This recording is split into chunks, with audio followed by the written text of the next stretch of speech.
मुकुटाचा अभ्यास आम्ही करत आहोत. देव राजा आहे आणि आम्ही त्याचे निवडलेले लोक, त्याची संताने अनाथानं आम्ही देखील त्या मुकुटाचे भागीदार आहोत. 10 मुकुटामध्ये सन्मानाचा मुकुट, जे आपलं यहुदीपण, जे आपले धार्मिक जीवन, धार्मिक कट्टरता जे जोपासतात, परिस्थितीला सामोरं जात नाहीत, मर्दखै समोर गुडघे टेकत नाहीत, त्या लोकांना सन्मानाचा मुकुट मिळतो. दुसरा मुकुट आम्ही पाहणार आहोत. एस्तेरचं पुस्तक, त्याचा 1ला अध्याय आणि त्याचं 11 वचन. एस्तेरचं पुस्तक, त्याचा 1ला अध्याय आणि त्याचं 11 वचन. वस्ती राणीचे सौंदर्य देशोदेशीच्या लोकांस व सरदारांस दाखवावे म्हणून तिला राजमुकुट घालून आपल्या पुढे घेऊन यावं, कारण ती फार देखणी होती. दुसरं, पहिला मुकुट आम्ही पाहिला तो सन्मानाचा मुकुट. दुसरा मुकुट आम्ही पाहतो त्याला असं म्हटलं राजकिरीट किंवा राजाच्या डोक्यावर असणारा जो मुकुट आहे. आता राजाच्या डोक्यावरचा मुकुट राजाच्या तुल्य किंवा राजाच्या पसंतीस असणारी जी स्त्री आणि त्या स्त्रीच्या डोक्यावरती घालण्यात यावा. मग राजासाठी ज्या वस्तीच्या राणी संबंधानं म्हटलं की ती एक सुंदर स्त्री असल्या कारणानं राजानं राजकिरीट तिच्या डोक्यावरती घातलेला आहे. तिचं वर्णन करण्यात आलेलं आहे. देशोदेशीचे काय लिहिले त्या ठिकाणामध्ये? देशोदेशीच्या लोकांस व सरदारास दाखवावे म्हणून तिला राजमुकुट घालून आपल्या पुढे घेऊन यावं, कारण ती फार देखणी होती. कोण फार देखणी होती? वस्ती सगळ्यात देखणी होती. वस्ती या राजाची ती बायको आहे. आणि हा राजा, या राजाचं वैशिष्ट्य काय? त्यानं पुष्कळ देशोदेशीचे राजकुमार राजलोक त्या ठिकाणामध्ये बोलवले आणि सरदारांना बोलवलं आणि तो म्हटलं माझी राणी सगळ्यात सुंदर आहे आणि तिचं सौंदर्य लोकांनी पाहावं. ऐका, कोणाच्या डोक्यावरती हा राजमुकुट बसणार आहे? मंडळीसाठी. आता हे मंडळी संबंधानं मी बोलत आहे. बायबल सांगतं प्रभू येशू ख्रिस्त आपल्या वधूला, आपल्या नवरीला, आपल्या राणीला नेण्यासाठी येणार आहे. राजा ज्याप्रमाणे आम्ही पाहतो वस्तीला आपली राणी म्हणून लोकांना तिचं सौंदर्य दाखवण्यासाठी जगातल्या प्रत्येक राजाला सरदारांना बोलवतो आणि माझी वस्ती किती सुंदर आहे आणि सुंदर असल्या कारणानं तिच्या डोक्यावरती राजमुकुट घातला.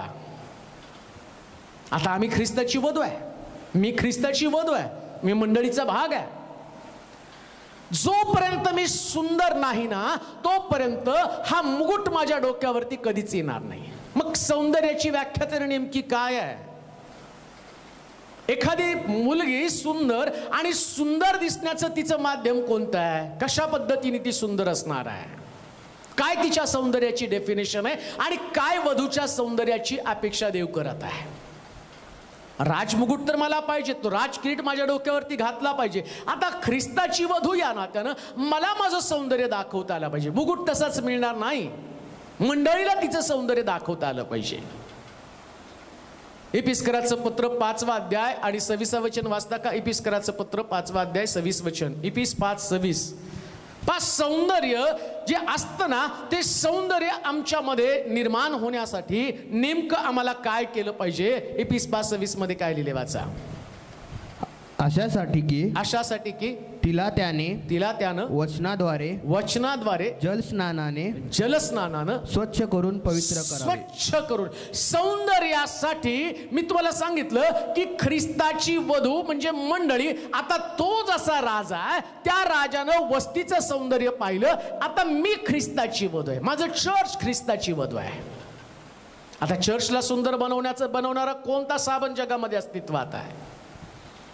कोणती क्रीम जगामध्ये अस्तित्वात आहे की जी त्या वधूला स्वच्छ करेल, सुंदर बनवेल? टीव्हीला आम्ही जाहिरात बघतो, अमका साबण वापरा आणि महिनाभरात तुमचा चेहरा खुलेल आणि मग तुम्ही सुंदर दिसायला लागाल. त्या जाहिरातीच्या आमिषाला बळी पडून अनेक लोक त्या प्रकारची सौंदर्य प्रसाधने, ते साबण आणि सर्व प्रकारचे कॉस्मेटिक वापरतात. हेतू काय? सुंदर दिसायला पाहिजे. आता पवित्र शास्त्रामध्ये जे कॉस्मेटिक सांगितलं, ज्याच्यानं वधू सुंदर दिसणार आहे, ज्याच्यानं त्याची वधू पसंत पडणार आहे, वर एक आहे, वधू मात्र असंख्य आहेत. अनेक मंडळ्या आहेत, अनेक लोक आहेत. मी स्वतः त्या मंडळीचा भाग आहे. आता देवानं मला पसंत करावं, माझी मंडळी पसंत करावी, आणि मंडळी पसंत करण्यासाठी जे कॉस्मेटिक किंवा जे मधुला सुंदर बनवतं ते त्याच्या संबंधानं म्हटलं वचनरूपी जलस्नान. वचनानं देव मंडळी शुद्ध बनवतो, वचनानं. आणि वचन काय करतं माहिती का? मंडळीमध्ये सगळी अशुद्धता काढतं. लग्नाच्या अगोदर बरेच लोक हळदीचा प्रयोग करतात, आता बंद केलं बाकीच्या लोकांनी. ते पार्लरला जातात. कशाला पार्लरला जातात? काय त्याचं नाव काय तर त्याला शब्द आहे, ते फेशियल. फेशियल केल्यावर काळं पण गोरं दिसतं. मग काळं झालं कसं काय? धूळ माती सगळी त्याच्या चेहऱ्यावर जाऊन बसली आणि थोडंसं ते केमिकल लावलं आणि ते लावल्याबरोबर काय झालं? काळे पण निघून गेलं आणि त्याच्यावरती गोरी चमडी येऊ लागलेली. हे ते फेशियल केलं जातं ना, याच्या ती वधू. अहो, सगळ्यात भारी फेशियल कोणतं असेल तर देवाचं वचन दाखवतं तुमच्यामधल्या उणिवा कोणत्या आहेत.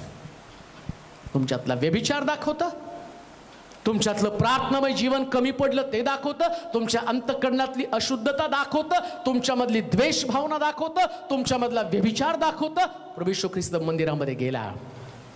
माझ्या पित्याच्या ग्रहाला प्रार्थना ग्रह म्हणतील, पण तुम्ही तर त्याला चोर आणि लुटारूंची गुहा केलेली आहे. त्यानं सगळं मंदिर झाडलं. बायबल सांगतं तिथं क्रय विक्रय चालू होता, जनावरांचा बाजार भरलेला होता. काय झालं त्या मंदिराच्या बाबतीमध्ये? मंदिर अशुद्ध बनलेलं होतं. सराफाचे चौरंग तिथं मांडलेले होते, जनावरांचा बाजार त्या ठिकाणामध्ये बसलेला होता. आज मंदिरात याच्यापेक्षा कोणती वेगळी गोष्ट आहे? मंदिरामध्ये आज बाजार बसलेला, पवित्र आत्म्याची दानं विकली जात आहे. चर्च आज नुसतं पैसा निर्माण करणारं साधन बनलेलं आहे.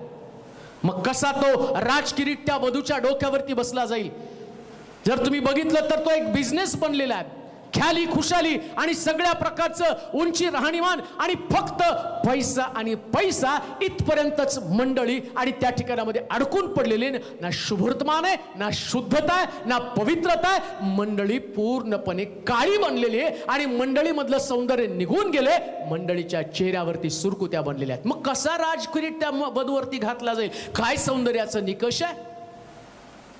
काय सौंदर्याचं निकष आहे? उपासा संबंधानं. आणि त्या ठिकाणी प्रभू म्हटला की ज्या दिवशी तू उपास करतो ना, त्या दिवशी तू काय कर, आतल्या खोलीमध्ये जा आणि तू आपला चेहरा धु आणि तुझ्या डोक्यावरती तेल लावून आणि त्या तू प्रसन्न दिसायला सुरुवात कर. म्हणजे तुझा चेहरा तो धुणं गरजेचं आहे. कशानं धुवायचा? तुझ्या असणाऱ्या देवाच्या वचनानं तुला चेहरा धुवायचा आहे. दोन चेहरे लावून लोक फिरत आहेत, चेहरे पे चेहरा. वरचा जो चेहरा आहे ना, आणि तो चेहरा फसवा चेहरा आहे, तो डुप्लिकेट आहे. हा चेहरा जो आम्ही परिधान केलेला आहे ना, ते वरपांगी जीवन आहे. आतमधला चेहरा काळवंडून गेला. आतमधला मनुष्य जो आहे ना, आणि तो पापिष्ट बनलेला आहे. आतमधला मनुष्य अतिशय घाणेरडा बनलेला आहे. आणि या माणसाला आम्हाला बाहेर काढायचा, हा चेहरा धुवायचा आहे. चर्चमध्ये आल्यावर जे तुमचं जीवन आहे ना, ते जीवन नाही. तुम्ही घरी जाता जे जगता ते तुमचं जीवन आहे. परिवारामध्ये तुमचं वागणं कसं आहे? एकमेकाशी तुमचं वागणं कसं आहे? एकमेकाला बघितल्यावर तुमचे डोके फिरतात, एकमेकाला पाहिल्यावर तुमचा राग अनावर होतो, तुमचं अंतःकरण असंतुष्ट बनतं, त्याच्यामध्ये द्वेष भावना. असला सुरकुतलेला चेहरा, असला घाणेरडा चेहरा, असला वाईट चेहरा घेऊन तुम्ही कसं जीवन जगू शकता? चेहरे पे चेहरा आहे. चर्चमध्ये आल्यावर तुमचं आणि प्रसन्न मुद्रा असते, चर्चमध्ये आल्यावर तुमच्याकडे शांती असते, पण परिवारामध्ये गेल्यावर तुम्ही शांती तोडणारे लोक आहात. तुमच्यातली शांती भंग पावलेली आहे. आणि शास्त्र काय सांगतं माहिती का? या वचनानं तुमच्या चेहऱ्यावरचे सगळे असणाऱ्या सुरकुत्या निघून जाऊ द्या. तुम्ही ख्रिस्ताची वधू आहात. पावित्र्य हे तिचं आणि खास प्रकारे आणि तिच्या संबंधाने म्हटलं तिचं सौंदर्य आहे. पावित्र्यानं युक्त मंडळी झाली पाहिजे. ते विचार असू नये मंडळीमध्ये, वादविवाद असता कामा नये, मंडळीमध्ये क्रय विक्रय असते कामा नये, जनावरांचा बाजार असता कामा नये. जनावरं बसलीत सगळे आतमध्ये, भांडणं चाललेली तिथं, एकमेकाला चावत आहेत, लचके तोडत आहेत. या पार्टीच्या विरोधात ती पार्टी, त्या पार्टीच्या विरोधामध्ये ही पार्टी, याच्या विरोधात त्यानं कुमांड रचलं, त्याच्या विरोधात यानं कुमांड रचलं. इलेक्शनच्या द्वारे चर्चमध्ये हाणामाऱ्या चालू आहेत. किती अवस्था मंडळीची भयानक आहे.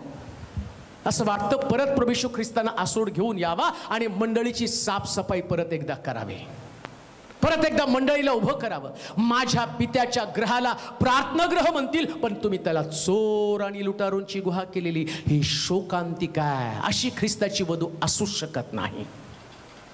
अशी ख्रिस्ताची वधू असू शकत नाही. ख्रिस्ताची वधू, वाचा परत इफिसकराचं पत्र, अशासाठी की तिला त्यानं वचनाद्वारे जलस्नानाने स्वच्छ करून पवित्र करावे. वधूला सौंदर्य वस्ती संबंधानं म्हटलं राजकिरीट, राजमुकुट घालण्याच्या अगोदर तिनं स्वच्छ व्हायला पाहिजे, तिनं पवित्र व्हायला पाहिजे, तिने शुद्ध व्हायला पाहिजे. आणि शुद्धतेसाठी तत्वांचा उपयोग नाही. मला काय वाटतं ते माझी तत्व नाही. स्पष्ट सांगितलं, वचनरूपी जलस्नानानं त्यानं तिला शुद्ध केलेलं आहे. शुद्धता वचनाच्या द्वारेच मंडळीमध्ये आणणं गरजेचं आहे. मंडळी वचनाच्या बाहेर जाता कामा नये. मंडळी कोणत्याही परिस्थितीमध्ये वचनाच्या चौकटीतच राहिली पाहिजे. प्रत्येक वचन मंडळीमध्ये तिचा बदल करण्यासाठी, तिचं परिवर्तन करण्यासाठी आणि तिला योग्य पद्धतीनं परमेश्वरासमोर सादर होण्यासाठी देवाचा आत्मा काम करत आहे. आणि त्याच आत्म्याच्या द्वारे या वधूला देवानं शुद्ध करावं गरजेचं आहे. वचनाच्या द्वारे शुद्ध होणं गरजेचं आहे. जर वधूच पाप करत राहिली, वधूमध्ये जर अमंगळपण आलं, बायबल सांगतं प्रभू येशू ख्रिस्त राजांचा राजा आहे आणि त्याची पसंत देखील तेवढी सुंदर असणार आहे. मग पहिली गोष्ट तर आम्ही पाहतो की जसं त्या एस्तेरच्या बाबतीमध्ये तिला राजगादीवर बसवण्याच्या ऐवजी राजमुकुट तिच्या डोक्यावर घालण्याच्या अगोदर तिला सुद्धा सौंदर्य दाखवण्याची साठी वेगवेगळ्या प्रकारच्या वस्तू देण्यात आल्या. 7-10 सख्या तिला देण्यात आल्या आणि या सख्या तिच्या बरोबर राहिल्या. सगळ्या तिच्या सौंदर्यासाठी आवश्यक असणाऱ्या वस्तू पण दिल्या होत्या. वस्ती राणीनं ज्या सौंदर्य दाखवण्यासाठी प्रतिबंध केला ती त्या लोकांसमोर आली नाही. त्या असणाऱ्या ज्या राजांसमोर तिला यायला पाहिजे, त्या राजा काय म्हणतो की वस्तीनं तिचं सौंदर्य दाखवलं पाहिजे. या जगामध्ये ख्रिस्ताची वधू या नात्यानं मंडळीला पण तिचं सौंदर्य दाखवता आलं पाहिजे. राजकिरीट कसा मंडळीच्या डोक्यावरती येणार आहे? वधूच्या डोक्यावर कसा राजकिरीट येणार आहे? जर वधूमध्ये जगातल्या सगळ्या गोष्टी आलेल्या आहेत, जगामध्ये चालतं तेच मंडळीमध्ये आलेले आहे. राजकारण जगामध्ये, अशुद्ध पण जगामध्ये, भांडणं जगामध्ये, तीच मंडळीमध्ये आहे. आणि ख्रिस्ताची वधू, आणि वधू काय अपेक्षा करते? प्रभू येशू ख्रिस्त आल्यावर त्यानं आम्हाला स्वर्गामध्ये घेऊन जावं. कुठल्या अपेक्षेनं तुम्ही म्हणत आहात की येशू आल्यावर आम्ही स्वर्गामध्ये जाणार आहे? काय चर्च आमचं या दिवसामध्ये राजकारणाचा अड्डा बनलाय का? चर्च आमचं भांडणाचं, व्यभिचाराचं केंद्र बनलं का? लोकांना तुमचं सौंदर्य दाखवलं पाहिजे. काय तुमचं सौंदर्य आहे? तुमचं रंग हे तुमचं सौंदर्य आहे. तांबूस वर्ण. शास्त्र सांगतं दाविदाच्या डोक्यावर राजकिरीट घालण्याच्या अगोदर दाविदा संबंधानं असं सांगितलं गेलं, जे ईशायाचे 7 मुलं आहेत, या 7 मुलांसंबंधानं ज्या शमूएल म्हणतो की प्रभू यातल्या एकाला राजा करू का? त्यास तो म्हटला नाही, दुसराच कोणीतरी राजा मी नियुक्त केला. शमूएला तू बाह्य स्वरूप पाहतो, मी मात्र अंतःकरण पारखतो. बाह्य स्वरूपावर जाऊ नको. आणि ज्या दाविदाचा नंबर आला तिथं असं लिहिलं, दावीद तांबूस वर्णाचा होता. त्याचा वर्ण तितकाच महत्वाचा आहे. सौंदर्य काय? तो सुकुमार होता, तो सुंदर होता. सौंदर्य काय? तर तो तांबूस वर्णाचा होता. हे त्याचं सौंदर्य आहे. काय तांबूस वर्ण? येशूच्या रक्तानं मंडळी धुतली गेली का? येशूच्या रक्तानं मी धुतला गेलेलो आहे का? राजाचा मुकुट, राजकिरीट माझ्या डोक्यावर ठेवण्याच्या अगोदर आज प्रभू तो प्रश्न आम्हाला विचारत आहे, काय तुमचं जीवन येशूच्या रक्तानं धुतलं गेलेलं आहे का? रक्तानं धुतलं जाणं गरजेचं आहे. येशू ख्रिस्ताचा जन्म ज्या कुळातनं झाला त्या येशूच्या कुळामध्ये जर कोण असेल तर राहाब वेश्या. तिचंही नाव त्याच्यामध्ये आहे. का त्या कुळातनं आला? किरमिजी रंगाचा धागा ज्या राहाब वेश्येनं आपल्या खिडकीला बांधलेला होता ना, आणि त्याच्यामुळं ती नीतिमान ठरली गेली. तुमची पाप रक्तासारखी लाल असली तरी बर्फासारखी शुद्ध करणारा मी आहे. कसलं सौंदर्य येतं. किती पण मोठं पाप तुमच्यामध्ये असू द्या, पण येशूच्या रक्तानं जर तुम्ही धुतला गेला, हेच रक्त तुम्हाला सुंदर बनवतं. आजपर्यंत असंख्य पाप केले असतील, परंतु आता ख्रिस्ताचं रक्त स्वतःच्या शिरावरती घ्या आणि सगळ्या पापापासून अलिप्त व्हा. व्यभिचार असेल, अशुद्ध कर्म असेल, व्यसन असेल, दारूबाजी असेल, गुटखा खाणं असेल, भांडणं असेल, मारामारी असेल, आजपर्यंत असंख्य पाप केलेली आहेत. बाहेर येणं गरजेचं आहे. राजकिरीट हवाय, राजमुकुट डोक्यावरती घातला जाणं तुम्हाला आवश्यक आहे. मग ते सौंदर्य तुमच्यामध्ये कुठं आहे? वस्ती संबंधानं म्हटलं तिच्या ठाई सौंदर्य होतं आणि त्या ठिकाणामध्ये तिच्या डोक्यावरती राज किरीट घालून राजा म्हणतो, देशोदेशीच्या असणाऱ्या राजांसमोर तुला तुझं सौंदर्य दाखवावं लागणार आहे. आम्हाला आमचं सौंदर्य दाखवायचं आहे. किती सुंदर आहात तुम्ही, कशा स्वरूपाचे लोक आहात, किती शांती तुमच्यामध्ये आहे, तुमच्या बोलण्यामध्ये किती सौम्यता आहे, किती सहनशीलता तुमच्या अंगामध्ये, हे तुमचं सौंदर्य आहे. हे तुमचं शील आहे, मंडळीचं शील आहे. तुम्ही ख्रिस्ती म्हणून वावरतात, ख्रिस्ताची वधू म्हणून वावरतात. जसं प्रभू येशू ख्रिस्त म्हणतो, ज्याने मला पाहिलं त्याने माझ्या पित्याला पाहिलं. मी आणि पिता एकच आहे. ख्रिस्त त्याच्या बापासारखं दिसत आहे. बापासारखं प्रेम त्याच्या अंतःकरणामध्ये. बायबल सांगतं देव प्रीती आहे, ख्रिस्त सुद्धा प्रीतीने भरून गेलेले आहे. त्याचं सौंदर्य आहे. मग आमच्यामध्ये ते सौंदर्य कुठे आहे? आमच्यामध्ये प्रीती आहे का? आमच्यात ना परिवारामध्ये एकमेकाशी एकमेकाचं पटत आहे, ना मंडळीतल्या लोकांचं एकमेकाशी पटत आहे. मंडळीमध्ये राहून सुद्धा आम्ही एकमेकाशी आबोला धरणारी लोक आहोत. आमच्यामध्ये ग्रुप आहेत. तो या ग्रुपचा, तो त्या ग्रुपचा, ती त्या ग्रुपची, ती या ग्रुपची. काय सौंदर्य मंडळीमध्ये आहे? मग पॉलिटिक्समध्ये आणि मंडळीमध्ये याच्यापेक्षा वेगळं काय चालू आहे? कसं राजमुकुट त्याच्यावरती घालेल? दुसरे एस्तेरचं पुस्तक 2 अध्याय 17 वचन आपण वाचूया. राजमुकुट कोणाच्या डोक्यावरती घातला जातो? वस्तीचा राजमुकुट काढून आम्ही पाहतो एस्तेरच्या डोक्यामध्ये घालण्यात आला. वाचूया त्याचं कारण काय. दुसरे एस्तेरचं पुस्तक 2 अध्याय 17 वचन. राजानं एस्तेरवर इतर स्त्रियांहून, राजानं एस्तेरवर इतर स्त्रियांहून अधिक प्रीती केली आणि वरकड सर्व कुमारीपेक्षा तिच्यावर त्याचा अनुग्रह व कृपादृष्टी विशेष झाली. त्याने तिच्या मस्तकी राजमुकुट घातला व वस्तीच्या जागी तिला राणी केले. का? ती सुंदर असून सुद्धा त्यानं एस्तेरला राणी केलं. त्या ठिकाणामध्ये तिच्या इतकं सुंदर कोणी नव्हतं. वस्तीसारखं सुंदर कोणी नव्हतं. वस्ती ही त्याची पहिली पसंत होती. पण वस्ती मात्र आता काय झालं की तिने राजाची आज्ञा अवमानली आणि तिने सौंदर्य दाखवण्याचं बंद केलं. बऱ्याच लोकांनी अशा प्रकारचं, काही विद्वान लोकांनी, आणि ते म्हटले की या ठिकाणामध्ये राजा जे करतो ते चुकीचं आहे. त्यानं आपल्या पत्नीचं सौंदर्य कशाला लोकांना दाखवायचं? पण तिथे स्पिरिच्युअल मिनिंग आहे, आध्यात्मिक अर्थ आहे. काही लोकांचं, आणि ते म्हणतात की नाही, त्या वस्तीवरती अन्याय झाला नाही. प्रभूला यातून आम्हाला काहीतरी शिकवायचं होतं की मंडळी ही लोकांसमोर प्रकाश पाडणारी मंडळी असावी. बायबल सांगतं मी जगाचा प्रकाश आहे, तुम्ही जगाचे प्रकाश आहात. तुमचा प्रकाश लोकांसमोर असा पडू द्या की तुमची सत्कर्म पाहून. कसला प्रकाश? तुमची चांगली कर्म पाहावी. आमची चांगली कर्म, मंडळीची चांगली कर्म, मंडळीचा चांगला स्वभाव, मंडळीचं सौंदर्य. जी मंडळी सौंदर्य दाखवण्यासाठी असफल आहे, जो व्यक्ती सौंदर्य दाखवण्यासाठी असफल आहे, मग सौंदर्य कशामध्ये आहे?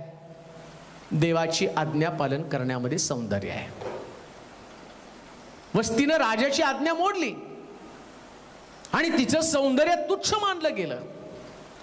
तुम्ही किती पण आणि जुनी मंडळी तुमची असू द्या, वस्ती जुनी आहे, सगळ्यात सुंदर मंडळी आहे, तिची स्थापना किंवा तिचा आणि त्या आम्ही पाहतो की ती सगळ्यात पहिली अगोदर असणाऱ्या त्या राजाची सगळ्यात पहिली पसंत आहे. पण आता राजा तिच्या बाबतीमध्ये त्याचं मन उतरलं. सुंदर असताना कसं काय मन उतरलं? सगळ्यात सुंदर होती आणि राजानं तिची निवड केली, पण आता ती राजाच्या मनातनं उतरली का? तिची कुरूपता काय? तिनं राजाची आज्ञा मोडली. सगळ्यात कुरूप कोण आहेत माहिती का? जे लोक देवाच्या आज्ञेमध्ये राहत नाही ते कुरूप लोक आहेत. आणि काय परमेश्वराची आज्ञा? नीट ऐका. राजमुकुट जर तुमच्या डोक्यावरती घातला गेला पाहिजे ना, तर तुम्हाला सुंदर दिसलंच पाहिजे. सौंदर्य हा तुमचा निकष आहेच, मंडळीचा आहे. मंडळीमध्ये असणारा मी व्यक्ती, मला त्या ठिकाणामध्ये प्रभू निवडत असताना माझी राजपुत्र म्हणून निवड करावी किंवा मला स्वर्गामध्ये माझ्या डोक्यात मुकुट घालावा, याच्यासाठी राजकिरीटासाठी मला माझं वेगळं पण दाखवावंच लागेल. शुभवर्तमान सांगणाऱ्याचे पाय किती मनोरम आहे, काय सुंदर त्याचे पाय आहेत. तो शुभवर्तमान सांगतो तो सुंदर व्यक्ती आहे.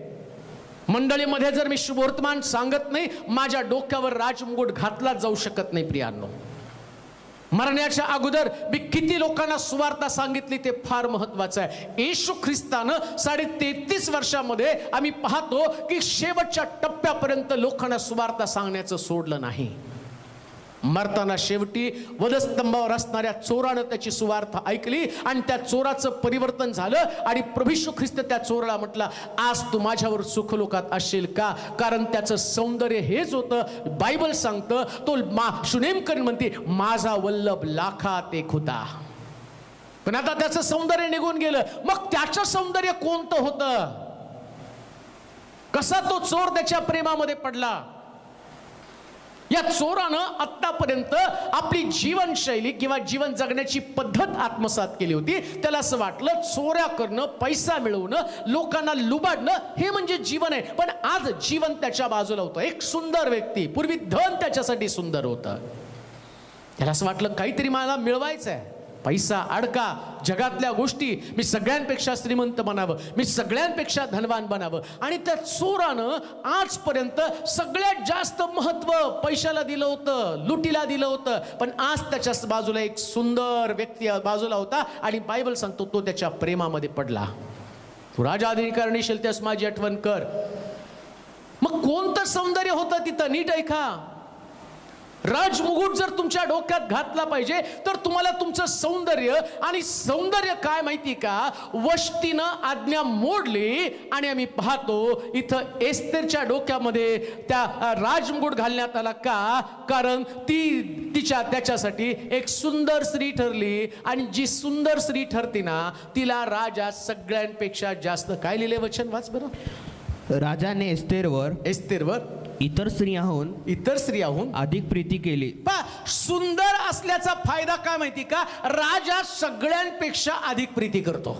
आणि वरकड सर्व कुमारींपेक्षा, सगळ्या कुमारींपेक्षा तीजवर त्याचा अनुग्रह व कृपादृष्टी विशेष झाली. त्याने तिच्या मस्तकी राजमुकुट घातला व वस्तीच्या जागी तिला राणी केले. तुमच्याकडे सौंदर्य नाही, तुम्ही तुमचं सौंदर्य दाखवत नाही, मग तुमची जागा दुसरी कोणीतरी घेणार आहे. मग काय सौंदर्य आहे? हा चोर कोणत्या सौंदर्याच्या प्रेमामध्ये पडला? हा ख्रिस्ताकडे अट्रॅक्ट झाला कसा? कसं त्याला वाटलं याच्याबरोबर मी जावं. त्याच्याबरोबर जाणं म्हणजे वधूच जाती नाही का नवऱ्याबरोबर. वराबरोबर जाताना ती कायमस्वरूपी त्याच्या संगती राहायला जाते, त्या घरामध्ये ती पोचते. शेवटच्या मरेपर्यंत त्याच्या संगती राहते. आता चोर सुद्धा एक वधूच्या रूपानं ख्रिस्ताबरोबर म्हणतो, तू जर राजादी करण्याशील तर माझी आठवण कर. का? मला तुझ्या बरोबर शेवटपर्यंत राहायचे. का हो? कारण प्रभू येशू ख्रिस्त म्हटला, हे बाप्पा यांना क्षमा कर. हे त्याचं सौंदर्य आहे आणि ते सौंदर्य मंडळीमधनं बाहेर पडलं पाहिजे. देवाचे प्रिय लोको, सौंदर्य हे तुमच्यातनं बाहेर पडल्यावर तुमच्या डोक्यावर राजमुकुट घालण्यात येईल. प्रभूची इच्छा तीच आहे, तुम्ही सुंदर दिसावं, सुंदर बनावं आणि राजमुकुट तुमच्या मालकीचा व्हावा. दुसरा मुकुट आम्ही पाहिला, राजमुकुट. आणि हा राजमुकुट सुंदर लोकांच्या डोक्यावर, शुभवर्तमान सांगणाऱ्या, स्वभाव बदलणाऱ्या, शुद्ध जीवन जगणाऱ्या चांगल्या मंडळी आणि त्या मंडळीच्या डोक्यावरती हा मुकुट असणार आहे. आपण प्रार्थना करू. हे सर्व समर्थ देवा, गौरवानं भरलेल्या सर्व शक्तिमान राजा, मी तुझी स्तुती करतो. तुझ्या पवित्र नामाला धन्यवाद देतो. ज्या मुकुटा संबंधानं आज आम्ही ऐकलं, राजमुकुट हा सगळ्यांच्या मस्तकी घातला जाणार नाही. एस्तेर बरोबर आणखीन मुली होत्या, परंतु त्या सुंदर नव्हत्या. वस्ती सुंदर होती, पण राजाची आज्ञा तिने अवमानली आणि राजानं तिच्या जागी एस्तेरला राणी बनवून टाकलं. तिच्या डोकी राजमुकुट घातला. जर आम्ही सौंदर्य दाखवण्याचं विसरून गेलो, आमच्यामध्ये सहनशीलता आली नाही, आम्ही शुभवर्तमान सांगितलं नाही, आम्ही मंडळी या नात्यानं तुला पसंत पडणाऱ्या गोष्टी केल्या नाही, तर आमचा मुकुट दुसरी कोणती तरी नवीन मंडळी अस्तित्वात येईल आणि तिच्या डोक्यात तो मुकुट घातला जाईल. हे प्रभू, आम्हाला सांभाळ. तुझ्या वचनाच्या द्वारे आमची राखण करून आमचा हा प्रवास प्रतिदिवशी अधिक आणि अधिक चांगला कर. येशूच्या नावात मागतो म्हणून तो ऐक. आमेन.